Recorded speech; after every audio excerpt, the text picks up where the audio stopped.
Hello guys, welcome back to silent football. അങ്ങനെ ഈ premier league സീസണിൽ ആദ്യത്തെ മാഞ്ചസ്റ്റർ ഡെർബി അവസാനിച്ചിരിക്കുകയാണ്. എത്തിഹാഡ് സ്റ്റേഡിയത്തിലാണ് മത്സരം നടന്നത്. What an ending man, what A match എന്ന് ഞാൻ പറയില്ല. കാരണം ഒരു മാഞ്ചസ്റ്റർ ഡെർബിക്ക് ചേരുന്ന രീതിയിലുള്ള എൻഗേജിങ് എലമെന്റ്സ് ഒന്നും ഈ മത്സരത്തിൽ കാര്യമായിട്ട് ഉണ്ടായിരുന്നില്ല. കാണുന്നവരെ ത്രസിപ്പിക്കുന്ന രീതിയിലുള്ള ഒരു മാച്ച് ആയിരുന്നില്ല അത്. ബട്ട് എനിവേ, ആ ഒരു ക്ലൈമാക്സ് പൊളിച്ചു എന്നുള്ളതാണ്. What A result. 87 മിനിറ്റ് വരെ എത്തിഹാഡ് സ്റ്റേഡിയത്തിൽ 1-0 ലീഡിൽ സിറ്റി നിന്നിരുന്നെങ്കിലും ആ ഒരു മത്സരത്തിന്റെ അവസാന നിമിഷങ്ങളിൽ, ആ ഒരു ഫെർഗി ടൈമിൽ നടന്ന സംഭവ വികാസങ്ങൾക്ക് ശേഷം യുണൈറ്റഡ് 2-1 എന്നുള്ള സ്കോർ ലൈനിൽ മാഞ്ചസ്റ്റർ ഡെർബി വിജയിച്ചു എന്നുള്ളതാണ്. മാഞ്ചസ്റ്റർ ചുവന്നു ഫെർഗി ടൈമിൽ. അതിനേക്കാളും വളരെ ഇൻട്രസ്റ്റിംഗ് ആയിട്ട് മറ്റൊരു കാര്യം എന്ന് വെച്ച് കഴിഞ്ഞാൽ, ഇപ്പോൾ റൂബൻ അമോറിമിന്റെ ആദ്യത്തെ മാഞ്ചസ്റ്റർ ഡെർബി ആയിരുന്നു. ആ ആദ്യത്തെ മാഞ്ചസ്റ്റർ ഡെർബിയിൽ തന്നെ അദ്ദേഹം വിജയം കൈവരിച്ചു. അതും എത്തിഹാഡ് സ്റ്റേഡിയത്തിൽ പോയി എന്നുള്ളതാണ്. അതിനേക്കാൾ ഏറെ രസകരമായ മറ്റൊരു സംഗതി എന്തെന്ന് വെച്ച് കഴിഞ്ഞാൽ, 1.5 മാസത്തെ ഗ്യാപ്പിൽ 2 ടീമുകൾ വെച്ച് റൂബൻ അമോറിം സിറ്റിയെയും പെപ് ഗാർഡിയോളയും ബീറ്റ് ചെയ്തു എന്നുള്ളതാണ്. ആദ്യം സ്പോർട്ടിങ്ങിനെ വെച്ച് നവംബറിലും ഇപ്പോൾ ഡിസംബറിൽ യുണൈറ്റഡിനെ വെച്ചും സിറ്റിയെ ബീറ്റ് ചെയ്തു എന്നുള്ളതാണ്. ഇനി മത്സരത്തിലെ ലൈനപ്പ് കാര്യങ്ങളൊക്കെ നോക്കുകയാണെങ്കിൽ, നമുക്ക് ആദ്യം ഹോം ടീമായ സിറ്റിയുടെ നോക്കുകയാണെങ്കിൽ ഒരു 3-2-4-1 കൈൻഡ് ഓഫ് ഫോർമേഷനിലാണ് അദ്ദേഹം ഇൻ പേപ്പർ ടീമിനെ അണിനിരത്തിയിരുന്നത്. അതിപ്പോൾ ബാക്ക് ലൈൻ നോക്കുകയാണെങ്കിൽ ഫിറ്റ്നസ് ഉള്ള സെന്റർ ബാക്സ്, ഫുൾ ബാക്സ് ഉള്ള കൈൽ വാക്കർ, റൂബൻ ദയാസ്, ഗാർഡിയോൾ എന്നൊരു പ്ലേയേഴ്സിനെയാണ് അണിനിരത്തിയിരുന്നത് ആ ഒരു ഫോർമേഷൻ ലൈനപ്പിൽ. അതിൻ്റെ കൂടെ തന്നെ മത്തേസ് ന്യൂനസും ലെഫ്റ്റ് ബാക്ക് റോളിലേക്ക് ഇറങ്ങി കളിക്കുകയാണ് ചെയ്തിരുന്നത്. ഇനി യുണൈറ്റഡിന്റെ ലൈനപ്പിനെ കുറിച്ച് പറയുകയാണെങ്കിൽ, ആദ്യമേ തന്നെ 2 വെടി പൊട്ടിച്ചിട്ടാണ് റൂബൻ അമോറിം ലൈനപ്പ് പുറത്തു വന്നപ്പോൾ അതിൻ്റെ ഒരു ബിൽഡപ്പ് ഉണ്ടായിരുന്നത്. കാരണം കുറേ കാലമായിട്ട് ക്ലബിന്റെ പ്രോമിനന്റ് പ്ലേയേഴ്സ് എന്ന് വിശ്വസിച്ച് പോന്നിരുന്ന മാർക്കസ് റാഷ്ഫോർഡും അലക്സാൻഡ്രോ ഗർനാച്ചോയും ഈ മത്സരത്തിന് ഉണ്ടായിരുന്നില്ല എന്നുള്ളതാണ്. മത്സരത്തിന് ഉണ്ടായിരുന്നത് സ്റ്റാർട്ടിംഗ് ലൈനപ്പിൽ ഉണ്ടായില്ല എന്നുള്ളതല്ല, ടീം ഷീറ്റിലെ അവരുടെ പേരുണ്ടായിരുന്നില്ല. സോ അതിന് വ്യക്തമായ ഒരു കാരണവും വ്യക്തമായ ഒരു എക്സ്പ്ലനേഷനും റൂബൻ അമോറിം മത്സരത്തിന് മുമ്പ് തന്നെ തന്നിരുന്നു.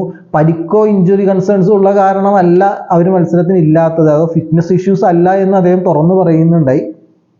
ഈ ഒരു മത്സരത്തിന് അദ്ദേഹത്തിന്റെ ടെക്നിക്കൽ അനാലിസിസിന്റെ ഭാഗമായിട്ട് ഈ 2 പ്ലേയേഴ്സ് ഈ ഒരു മത്സരത്തിന് വേണ്ട എന്ന് അദ്ദേഹം വെക്കുകയായിരുന്നു എന്നുള്ളതാണ് അദ്ദേഹം പറഞ്ഞത്. സോ ഡെർബി തുടങ്ങുന്നതിന് മുമ്പ് തന്നെ യുണൈറ്റഡിന്റെ വക ഒരു വല്ലാത്തൊരു അനൗൺസ്മെന്റ് ആയിരുന്നു അത്. സോ ഇനി യുണൈറ്റഡിന്റെ ഫോർമേഷനിലേക്ക് നോക്കുകയാണെങ്കിൽ അവരുടെ സ്ഥിരം 3-4-3 ഫോർമേഷനിൽ തന്നെയാണ്. പക്ഷെ അവിടെയും ട്വിസ്റ്റും കാര്യങ്ങളും ഉണ്ട്. സെന്റർ ബാക്ക് പെയറിംഗിൽ ഡിലൈറ്റും ലിസാൻഡ്രോ മാർട്ടിനസിന്റെ കൂടെ സെൻട്രൽ ഡിഫൻഡറായിട്ട് അണിനിരുന്നത് ഹാരി മഗ്വയർ ആയിരുന്നു. അതേപോലെ റൈറ്റ് വിങ് ബാക്ക് ആയിട്ട് കളിച്ചിരുന്ന അമദ് ഡയലോനെ ഫ്രണ്ട് 3യിലേക്ക് പ്രൊമോട്ട് ചെയ്യുകയും ചെയ്തു. അതേപോലെ ആ റൈറ്റ് വിങ് പൊസിഷൻ മസ്റോയെ ഏൽപ്പിക്കുകയാണ് ചെയ്തത്.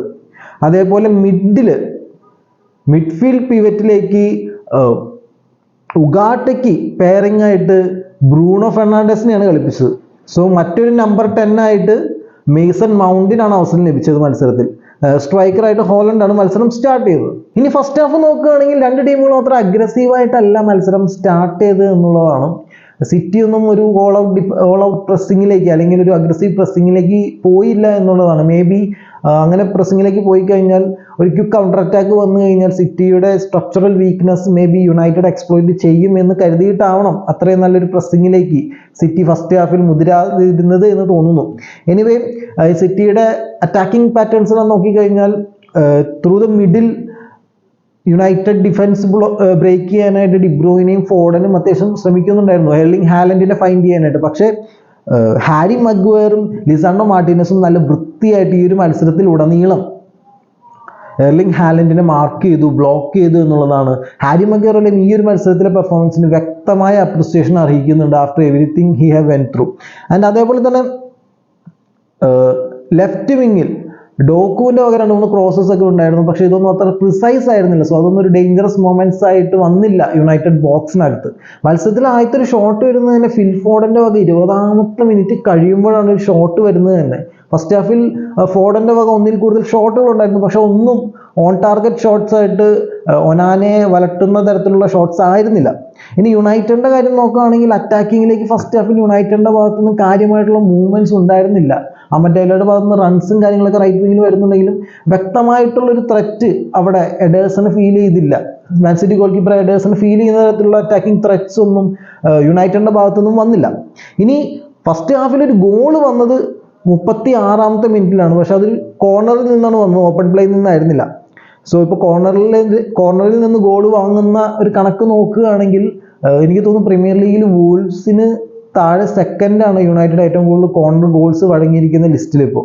സോ എനിവേ 36ാമത്തെ മിനിറ്റിൽ ഡെബ്രൂയിനെ എടുക്കുന്ന ഒരു ഷോർട്ട് കോർണറിൽ നിന്ന് വൺ പാസ് കളിച്ച് പന്ത് മേടിച്ച് അദ്ദേഹം പിന്നെയും ആ പന്ത് ബോക്സിലേക്ക് വെക്കാൻ നോക്കുന്നുണ്ട്. പക്ഷേ അൺഫോർച്ചുനേറ്റ്ലി അത് അമഡ് ഡാലോന്റെ കാലുകളിൽ തട്ടി, ബ്ലോക്ക് ചെയ്യാൻ വന്ന അമഡ് ഡാലോന്റെ കാലുകളിൽ തട്ടിയാണ് ആ പന്ത് ബോക്സിലേക്ക് എത്തുന്നത്, ആ ഒരു ഫ്രണ്ട് ലൈനിലേക്ക് എത്തുന്നത്. സോ അവിടെ ഡിഫൻഡറായ ഗ്വാഡിയോളാണ് ജമ്പ് ചെയ്ത് ആ ഹെഡർ വായിക്കുന്നത്. സോ കൂടെ ചാടിയ ഡാലോട്ടിന്റെ ടൈമിങ് ശരിയായില്ല. സോ കറക്റ്റ് ഒരു ആംഗിളിൽ അദ്ദേഹത്തിന് ആ ബോളായിട്ട് കോൺടാക്ട് വരാൻ പറ്റിയില്ല. പക്ഷെ ഗ്വാഡിയോൾ കറക്റ്റായിട്ട് ജമ്പ് ചെയ്തു, ഒരു നല്ലൊരു ഹെഡർ വെച്ച് ഒനാന അവിടെ ബീറ്റനായി. അങ്ങനെ 36ാമത്തെ മിനിറ്റിൽ അത്ര രസമില്ലാത്ത രീതിയിലാണെങ്കിലും സിറ്റി ലീഡ് എടുത്തു എന്നുള്ളതാണ് എറ്റിഹാഡ് സ്റ്റേഡിയത്തിൽ. സോ അങ്ങനെ ഫസ്റ്റ് ഹാഫ് നോക്കുകയാണെങ്കിൽ അത്ര കാര്യമായിട്ടുള്ളൊരു അറ്റാക്കിംഗ് മൊമെന്റ്സോ അല്ലെങ്കിൽ ത്രില്ലിംഗ് എൻഗേജിങ് മൊമെന്റ്സോ ഒന്നും ഫസ്റ്റ് ഹാഫിൽ ഉണ്ടായിരുന്നില്ല, even though city lead എടുത്തെങ്കിലും.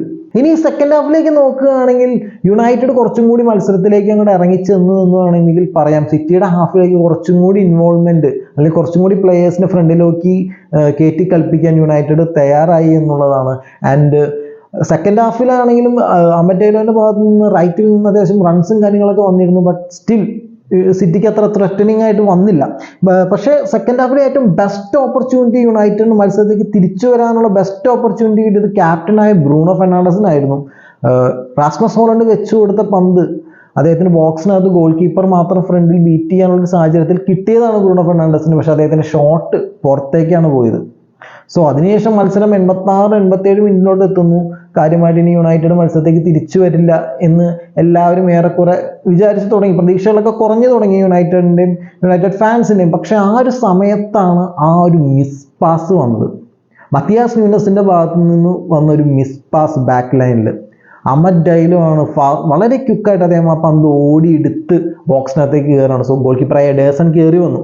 So അമഡ് ഡൈലോ versus Ederson ഒരു ഫേസ് ടു ഫേസ് മൊമെന്റ് ആണ്. പക്ഷെ ആ ഒരു സമയത്ത് പന്ത് മിസ്സാക്കിയതിൻ്റെ ഒരു ദേഷ്യത്തിൽ പന്ത് റിക്കവർ ചെയ്യാനായിട്ട് മത്തിയാസ് ന്യൂനസ് ഓടി വരുന്നുണ്ട്. അദ്ദേഹത്തിന്റെ ഫസ്റ്റ് ലെഗ് ബ്ലോക്ക് വെക്കാൻ പോയി. പക്ഷെ ട്രെയിലിംഗ് ലെഗ് അമഡ് ഡാലോനെ ഇടിച്ചിടുന്ന ഒരു സാഹചര്യം വന്നു. Referee on the spot penalty വിധിച്ചു എന്നുള്ളതാണ്. സോ പെനാൽറ്റി കിക്ക് എടുക്കാൻ വന്നത് ക്യാപ്റ്റനായ ബ്രൂണോ ഫെർണാണ്ടസ് ആയിരുന്നു. ഈ ഒരു മത്സരത്തിൽ ബ്രൂണോ ഫെർണാണ്ടസിന്റെ പെർഫോമൻസ് ആ ഒരു പെനാൽറ്റിക്ക് മുമ്പ് വരെ വളരെ മോശമായിരുന്നു. നല്ലൊരു ഗോൾഡൻ ഓപ്പർച്യൂണിറ്റി വേസ്റ്റ് ചെയ്യുന്നു. അതേപോലെ തന്നെ സിറ്റി ബോക്സിനകത്ത് അറ്റാക്കിംഗ് അവസരങ്ങൾ ക്രിയേറ്റ് ചെയ്യുമ്പോൾ അദ്ദേഹത്തിന് ടച്ച് എല്ലാം പാളിപ്പോകുന്നു. അദ്ദേഹത്തെ ഈസി ആയിട്ട് ഡോക്കും എല്ലാം ഡിസ്പോസസ് ചെയ്യുന്ന ഒരു സാഹചര്യമൊക്കെ വന്നിരുന്നു. സോ കൈൻഡ് ഓഫ് ഒരു ബാഡ് ഡേ ആയിരുന്നു ബ്രൂണോ ഫെർണാണ്ടസിന് ആ ഒരു പെനാൽറ്റി വരുന്നവരെ. പക്ഷെ എന്തായാലും ആ ഒരു പെനാൽറ്റിയുടെ സമയത്ത് അദ്ദേഹത്തിന് പിഴച്ചില്ല. അങ്ങനെ 88ാമത്തെ മിനിറ്റിൽ എറ്റിഹാഡ് സ്റ്റേഡിയത്തിൽ യുണൈറ്റഡ് ഈക്വലൈസിങ് ഗോൾ കണ്ടെത്തി. സോ ഓക്കെ, ഒരു ഫ്രസ്ട്രേറ്റിംഗ് മാച്ച് ആയിരുന്നു. രണ്ട് ടീമിന്റെ ഭാഗത്ത് നിന്ന് top of the form performance കാണാൻ പറ്റിയില്ല. സോ ഒരു വളരെ ലാഗിങ് ആയിട്ടുള്ള ഒരു മത്സരമായിരുന്നു ഏറെക്കുറെ. സോ ഒരു ഫ്രസ്ട്രേറ്റിംഗ് ഡ്രോ തന്നെയായിരിക്കുമെന്ന് ഏറെക്കുറെ വിചാരിച്ച സമയത്താണ് 2 മിനിറ്റ് കഴിഞ്ഞപ്പോൾ തന്നെ 90ാമത്തെ മിനിറ്റിൽ രണ്ടാമത്തെ വെടി പൊട്ടിയത്. അഗെയിൻ അമഡ് ഡാലോ ആണ് യുണൈറ്റഡിന്റെ ഹീറോ ആയത് അവിടെ. പക്ഷെ അതിനു മുമ്പ് തന്നെ ആ ഒരു ക്രെഡിറ്റ് കൊടുക്കേണ്ടത് ലിസാൻഡ്രോ മാർട്ടീനസിനും അതിന്റെ ക്രെഡിറ്റ് കൊടുക്കേണ്ടതാണ്. യുണൈറ്റഡ് ബാക്ക് ലൈനിൽ നിന്നും ലിസാൻഡ്രോ മാർട്ടീനസ് കൊടുത്ത ഒരു long ball city back line ഡിഫൻസിന്റെ ഇടയിൽ കൂടെ അമഡ് ഡാലോ ഓടി കയറിയാണ് ആ പന്ത് വരുതിയിലാക്കാൻ നോക്കുന്നത്. സോ അത് അവിടെ ഒരു ഡിഫൻസീവ് ലാപ്സ് തന്നെയാണ് സിറ്റിയുടെ ഡിഫൻസ് ലൈനിൽ നിന്ന് സംഭവിച്ചിരിക്കുന്നത്. സോ ആ ഒരു സമയത്ത് തന്നെ ഗോൾ കീപ്പറായ എഡേഴ്സൺ അഗൈൻ കയറി വരുന്നുണ്ട്. സോ അമഡ് ഡാലോ അദ്ദേഹത്തിന്റെ മുകളിൽ കൂടെ ചിപ്പ് ചെയ്ത് ഒരു ലെഫ്റ്റ് ആംഗിളിൽ നിന്നുമാണ് ഒരു ഓപ്പൺ നെറ്റിലേക്ക് അദ്ദേഹം ഫിനിഷ് ചെയ്യുന്നത്. പക്ഷെ ആ ഒരു സമയത്തും സിറ്റി ഡിഫൻഡറായ ഗ്വാഡിയോളിന് കവർ ചെയ്തു വന്ന ആ പന്ത് തട്ടി മാറ്റാനുള്ള ഒരു സാഹചര്യം ഉണ്ടായിരുന്നു. പക്ഷെ ഗ്വാഡിയോളിന്റെ ആ ഒരു അറ്റംപ്റ്റിനിടയിൽ അദ്ദേഹത്തിന്റെ കാലുകളുടെ ഇടയിൽ കൂടെയാണ് പന്ത് കയറിപ്പോയത് നെറ്റിലേക്ക്. സോ ഗ്വാഡിയോളിന്റെ ഒരു മിസ്റ്റേക്ക് ആയിട്ട് പിന്നെ അത് വേണമെങ്കിൽ ആളുകൾക്ക് ചിത്രീകരിക്കാവുന്നതാണ്. എനിവേ 90ാമത്തെ മിനിറ്റിൽ യുണൈറ്റഡ് എറ്റിഹാഡ് സ്റ്റേഡിയത്തിൽ അവരുടെ വിന്നിംഗ് ഗോൾ നേടി. ആൻഡ് 2 ഗോളിനും വഴിവെച്ചതിൽ ഒരു മേജർ കാരണം, അല്ലെങ്കിൽ 2 ഗോളിലെ ഒരു മേജർ ഘടകം എന്ന് പറയുന്നത് അവരുടെ 22-കാരനായ അമഡ് ഡാലോ എന്ന് പറയുന്ന സ്റ്റാർ പ്ലെയർ തന്നെയാണ്. സോ പിന്നീട് 4 മിനിറ്റിന്റെ എക്സ്ട്രാ ടൈമാണ് റെഫറി വിധിച്ചത്. പക്ഷെ ആ ഒരു 4 മിനിറ്റിലും കാര്യമായിട്ട് ത്രെറ്റ് ഒന്നും ക്രിയേറ്റ് ചെയ്യാനായിട്ട് സിറ്റിക്ക് കഴിഞ്ഞില്ല.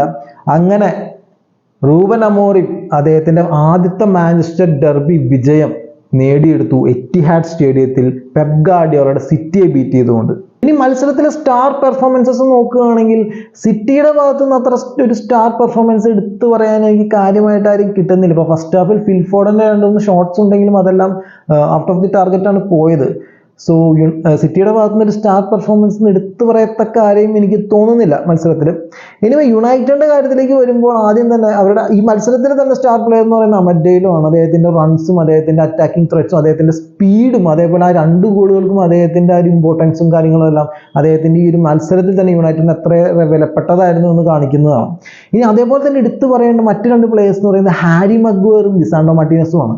അവർ ആ ഒരു സെന്റർ ഡിഫൻസ് 3-man ഡിഫൻസിന്റെ ആ ഒരു സെൻട്രൽ പാർട്ട് അവർ ബ്ലോക്ക് ചെയ്ത രീതി, ഡിബ്രൂയിനയ്ക്കും ഫിൽഫോർഡിനും അവരുടെ സ്ട്രൈക്കറെ എർലിംഗ് ഹാലൻഡിനെ ക്യാച്ച് ചെയ്യാൻ പറ്റാത്ത രീതിയിൽ ബ്ലോക്ക് ചെയ്ത ഒരു രീതി വളരെയധികം അപ്രിസിയേഷൻ അറിയിക്കുന്നതാണ്. അതേപോലെ ഇൻഡിവിജ്വലി 2 പ്ലേയേഴ്സും എർലിംഗ് ഹാലൻഡിനെ മാർക്ക് ചെയ്ത രീതി.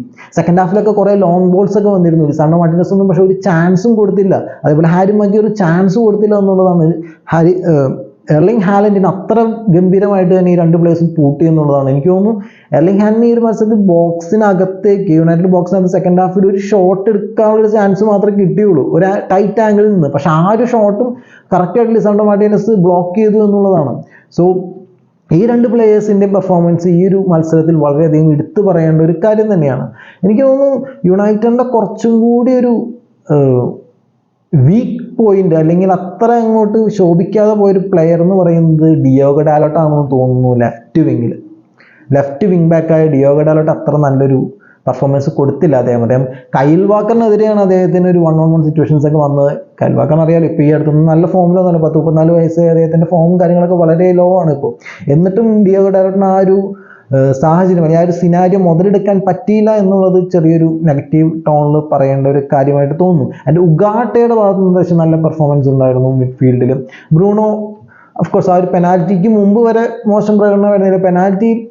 പെനാൽറ്റിയിലൂടെ അദ്ദേഹം മത്സരത്തിലേക്ക് വലിയൊരു കോൺട്രിബ്യൂഷൻ വെക്കുകയാണ് ചെയ്തത്. Mazraoui did a good job at the right wing back. ഡോക്കുമായിട്ട് 1-on-1 സിറ്റുവേഷൻസ് ഒരുപാട് വന്നെങ്കിലും ഡോക്കുവിൻ്റെ ഭാഗത്ത് നിന്ന് വരുന്ന ക്രോസുകളും കാര്യങ്ങളും അത്ര ഡേഞ്ചറസ് ആവാത്തതുകൊണ്ട് മസ്റോയ്ക്ക് അത്യാവശ്യം ആശ്വസിക്കാം ഈ ഒരു മത്സരത്തിൽ നിന്നും.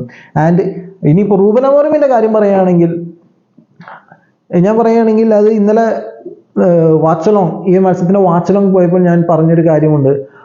പോയിന്റ് ടേബിൾ യുണൈറ്റഡിന് കിട്ടിയ നേട്ടമല്ല, അതിൽ കൂടുതൽ യുണൈറ്റഡിൻ്റെ ഇന്റേണൽ ഹൈറാർക്കി ഇന്റേണൽ സ്ട്രക്ചറിൽ റൂബൻ അമോറിം ഇനി കൊണ്ടുവരാൻ പോകുന്ന മാറ്റങ്ങൾക്കായിരിക്കും ഈ ഒരു വിജയം ഏറ്റവും കൂടുതൽ ഗുണകരമാവുക എന്നുള്ളൊരു കാര്യം. കാരണം ഇപ്പോൾ ഈ മത്സരം തുടങ്ങുന്നതിന് മുമ്പ് തന്നെ ഗർനാച്ചോയും റാഷ്ഫോർഡിനെയും മത്സരത്തിൽ നിന്ന് ഒഴിവാക്കി കളഞ്ഞായിരുന്നു റൂബൻ അമോറിം. സോ ഒരു ബോൾഡ് കോളാണ്. കാരണം ഈ ഒരു മത്സരം അങ്ങനെ പാളിപ്പോയിരുന്നെങ്കിൽ തോൽവിയോ അല്ലെങ്കിൽ ഒരു വമ്പൻ തോൽവിയോ അങ്ങനെ ഏറ്റുവാങ്ങേണ്ടി വന്നിരുന്നെങ്കിൽ ഇതേപോലെ ഒരു ബോൾഡ് കോൾ നടത്തിയതിന് ഇംഗ്ലീഷ് മീഡിയ വെച്ചുകൊണ്ടിരിക്കില്ല, റൂബൻ അമോറിമിനെ വെച്ച് ചെയ്ത് കളയും. പക്ഷെ അത്രയും ഒരു റിസ്ക് ഉണ്ടായിരുന്നിട്ടും അദ്ദേഹം എടുത്ത ആ ഒരു ബോൾഡ് കോൾ, ഇനിയും ഇതേപോലെ ഒരുപാട് ബോൾഡ് കോൾസ് അദ്ദേഹത്തിന് എടുക്കുന്നതിന് ഈ ഒരു വിജയം അദ്ദേഹത്തിന് വലിയൊരു കോൺഫിഡൻസും അതേപോലെ വലിയൊരു പ്രോഗ്രസീവ് പോയിന്റുമായിട്ട് അദ്ദേഹത്തിന് ഉയർത്തിക്കാട്ടാൻ പറ്റും എന്നുള്ളതാണ്.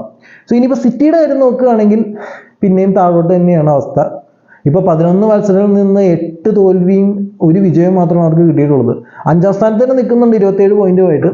പക്ഷേ ഈ ഒരു മത്സരത്തിലെ പെർഫോമൻസ് വളരെ മോശമായിരുന്നു. പക്ഷേ 86ാമത്തെ മിനിറ്റ് എത്തിയപ്പോൾ ഈ ഇങ്ങനെയൊരു ടേൺ ഓവർ സംഭവിച്ചത് അവർക്ക് ശരിക്കും വല്ലാത്തൊരു ആഘാതം തന്നെയാണ്. അത്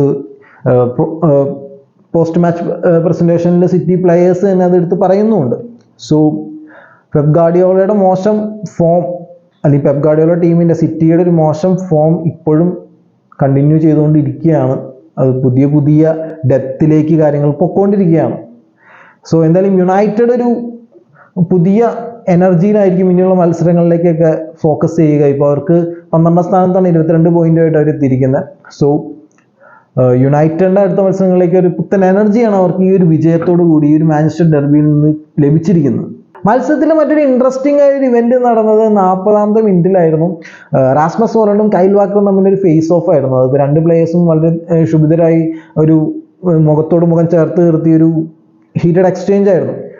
സോ ആ ഒരു സമയത്ത് കൈൽ വാക്കർ ഓവർ ആക്ട് ചെയ്ത് താഴെ വീണ് പടയുന്ന ഒരു സാഹചര്യമായിരുന്നു. എനിവേ റെഫറി പറഞ്ഞ ആന്റണി ടൈലർക്ക് കാര്യം മനസ്സിലായി. 2 പ്ലേയേഴ്സും റാസ്മസ് ഹോളണ്ടിനും കൈൽ വാക്കറിനും അദ്ദേഹം മഞ്ഞക്കാട് കൊടുക്കുകയാണ് ചെയ്തത്. സോ കൈൽ വാക്കറിന്റെ ഈ ഒരു ചൈൽഡിഷ് ആയിട്ടുള്ളൊരു പെരുമാറ്റത്തെ റാസ്മസ് ഹോളണ്ട് മത്സരത്തിന് ശേഷം സോഷ്യൽ മീഡിയയിൽ ട്രോൾ ചെയ്യുന്നുണ്ട്, ഒന്ന് ഓസ്കാർ ഗോസ്റ്റ് എന്നൊക്കെ പറഞ്ഞ്. സോ അതൊരു മാഞ്ചസ്റ്റർ ഡെർബിയിൽ ഇൻട്രസ്റ്റിംഗ് സംഭവമായിട്ട് തോന്നി. എനിവേ നിങ്ങൾക്ക് ഈ മാഞ്ചസ്റ്റർ ഡെർബിയെ കുറിച്ച് ഉള്ള അഭിപ്രായങ്ങളും കാര്യങ്ങളും എല്ലാം താഴെ കമന്റ് സെക്ഷനിൽ രേഖപ്പെടുത്താവുന്നതാണ്. അതുപോലെ റൂബൻ അമോറിമിന്റെ സിസ്റ്റം ഇനിയും ഡെവലപ്പ് ആവുന്നതിന് വേണ്ട മാറ്റങ്ങൾ എന്തൊക്കെയാണ് എന്നുള്ളതെല്ലാം താഴെ കമന്റ് സെക്ഷനിൽ രേഖപ്പെടുത്താവുന്നതാണ്. ആൻഡ് നിങ്ങൾക്ക് ഈ വീഡിയോ ഇഷ്ടപ്പെട്ടെങ്കിൽ ഒന്ന് ലൈക്ക് ചെയ്യുക. ചാനൽ ഇതുവരെ സബ്സ്ക്രൈബ് ചെയ്തിട്ടില്ലെങ്കിൽ ഒന്ന് സബ്സ്ക്രൈബ് ചെയ്ത് ചാനലിന്റെ ഗ്രോത്തിനെ ഒന്ന് സപ്പോർട്ട് ചെയ്യുക. ആൻഡ് അതേപോലെ നിങ്ങളുടെ മറ്റുള്ള ഫുട്ബോൾ ഫ്രണ്ട്സിനുണ്ടെങ്കിൽ ഈ വീഡിയോ ഒന്ന് ഷെയർ ചെയ്യുക. നമ്മുടെ ടാർഗറ്റഡ് ഓഡിയൻസിലേക്ക് സൈഡ് ലൈൻ ഫുട്ബോളിന് എത്തണമെങ്കിൽ ഏറ്റവും നല്ല വഴി എന്ന് പറയുന്നത് നിങ്ങളുടെ മറ്റുള്ള ഫുട്ബോൾ ഫ്രണ്ട്സിനൊക്കെ നമ്മുടെ ചാനൽ സജസ്റ്റ് ചെയ്യുമ്പോഴും മെൻഷൻ ചെയ്യുമ്പോഴൊക്കെയാണ്. അതുപോലെ ഈ വീഡിയോ ഒക്കെ ഷെയർ ചെയ്യുമ്പോഴാണ്. So finally thank you for watching this video and have A nice day.